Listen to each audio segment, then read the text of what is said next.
एक सीधा सवाल, क्या आपने कभी राजा बनाने की विश्वविद्यालय देखी है?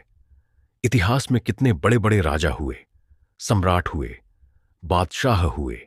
उन राजाओं को राजा किसने बनाया? उन्हें राजाई की ताकत किसने दी? ये कंट्रोलिंग पावर किसने सिखाई? कब सिखाई और कहां सिखाई? जरूर कोई बहुत बड़ी विश्वविद्यालय, बहुत बड़ा शिक्षक रहा होगा, जहां से यह राजाई मिली होगी। आज मैं आपको वही सच बताने वाला हूं। दुनिया में देखो, कितनी बड़ी बड़ी विश्वविद्यालय खुली हुई है। बड़े बड़े कॉलेज, महाविद्यालय, इंजीनियरिंग, डॉक्टर, वकालत, कितने ऊंचे ऊंचे नाम दिए गए हैं पढ़ाई को। पर सच बोलो, जज भी बन जाओ, कलेक्टर भी बन जाओ, फिर भी क्या करते हो? नौकरी।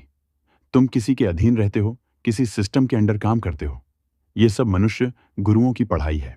लेकिन एक भगवान ही है जो हमें राजा बनने की पढ़ाई पढ़ाते हैं।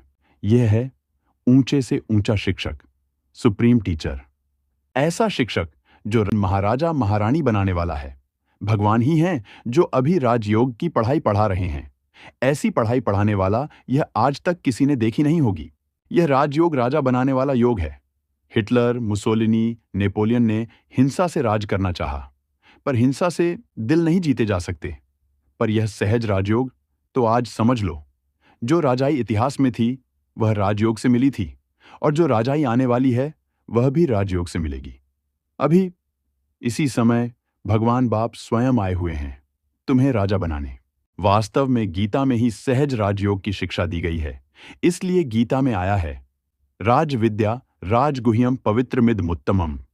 यह राजाओं की राज विद्या है, उत्तम राजाई का रहस्य है, सर्वोत्तम ज्ञान है। तात्पर्य यह है कि मनुष्य आत्माएं परमपिता परमात्मा शिव के साकार में निराकार रूप को पहचान कर ही भगवान से योग लगाकर नर से नारायण जैसा बन सकती हैं। यही गीता में राजविद्या राजयोग का उपदेश है। यह राजयोग राजा बनाने वाला है। योग बल अर्थात भगवान की याद से ही राजाई प्राप्त की जा सकती है।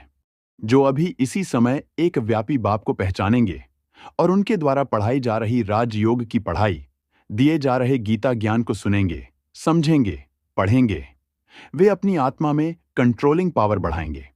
वे अपनी यूनिटी की पावर बढ़ाएंगे और अपनी आत्मा में राजाई के संस्कार भरेंगे। और ध्यान दो, भगवान हमेशा कलयुग के अंत और सतयुग के आरंभ में ही आकर ज्ञान देते हैं, क्योंकि सतयुग में ज्ञान की क्या जरूरत? वहां तो सभी आत्माएं पावन, शुद्ध और पवित्र होती हैं। पर कलयुग में यहां ढेर के ढेर मनुष्य पतित हो चुके हैं। इसलिए भगवान अभी इसी समय आए हुए हैं, ताकि जो भी एक व्यापी भगवान को याद करके पावन बन जाएंगे, वे सतयुग में जाएंगे, और जो नहीं समझेंगे उनका विनाश निश्चित है। इसीलिए जागो इंसान, जागो, भगवान को जानो, भगवान को पहचानो, क्योंकि भगवान अभी आए हुए हैं। That's it for the video. मुझे बस ये ईश्वरीय संदेश आप सभी तक पहुंचाना था। इसकी पूरी जानकारी के लिए प्लीज कांटेक्ट आध्यात्मिक ईश्वरीय विश्वविद्यालय, ऑनलाइन और offline. Thank you for watching.